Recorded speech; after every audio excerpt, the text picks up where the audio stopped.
To better understand the injection molding process requires understanding some properties inherent in plastic itself. The simplest definition of a plastic is any natural or synthetic polymer that has a high molecular weight.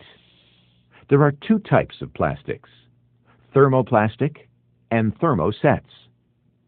Thermoplastics undergo a reversible change from solid to liquid when heated and can be cooled and reground for reuse over and over again.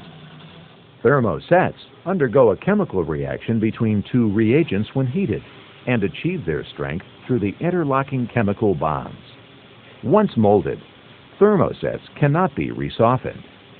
While thermosets are injection moldable, most materials used in injection molding machines are thermoplastics. Injection molding plastics is extremely complicated because of the infinitely changing pressure, temperature, and velocity inside the mold. These molding conditions directly affect the properties of each molded part. A change in any of the conditions will alter the parts produced. There are four primary elements that influence the plastic injection molding process: the molder, the material, the injection machine, and the mold. There are a variety of injection molding machines in use today. The vast majority of these machines are hydraulically actuated and have 3 platens. But newer styles, such as 2-platen injection molding machines and electric injection molding machines, are now gaining market acceptance. Injection molding machines range in size and complexity from desk-size units up to machines the size of a small house. Most injection molding machines are horizontally oriented, but vertically oriented molding machines are available. These vertical machines are primarily used for insert molding. All injection molding machines are a combination of 2 systems: an injection system and a clamping system. The injection system heats the thermoplastic material to its appropriate viscosity or flowability and then forcefully injects it into the mold. There are 2 types of injection mechanisms: the reciprocating screw, which is the most common, and the 2-stage screw. The main parts of the reciprocating screw injection system are the hopper, a reciprocating screw inside an externally heated injection barrel, a hydraulic motor, and an injection cylinder. Resin material is fed to the injection barrel from the hopper. These hoppers may be filled manually or vacuum-fed automatically, and often have dryers attached to the top to remove the moisture from the material. As the resin enters the injection barrel, it is driven forward by the rotation of the screw, which is powered by the hydraulic motor.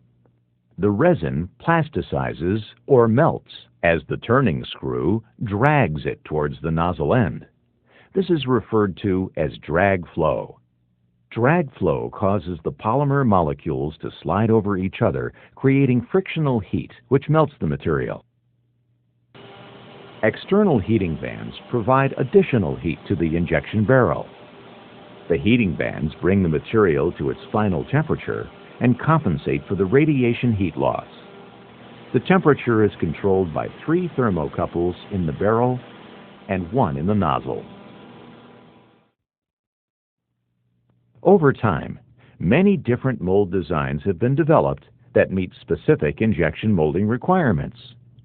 These mold designs include the Cold Runner 2-plate mold, the Cold Runner 3-plate mold, the Hot Runner mold, and the Insulated Runner mold. The Cold Runner 2-plate mold consists of 2 plates with the mold cavity and core mounted on them. The Cold Runner system molds the sprue, runners, and gate along with the parts. After ejection, the parts are separated and the rest reground. The Cold Runner 3-plate mold uses 3 plates to mold the part. These plates include the stripper plate, which contains the sprue, the middle or cavity plate, which holds the cavity, runner, and gate, and the movable plate, which holds the molded parts. This type of cold runner mold design automatically separates the runner system from the part as the mold opens and is very easy to automate. The hot runner mold uses an electrically heated manifold that keeps the molten thermoplastic in the runners at the same temperature as the heating cylinder. The heated runner system is contained in a plate of its own and does not open during the molding cycle.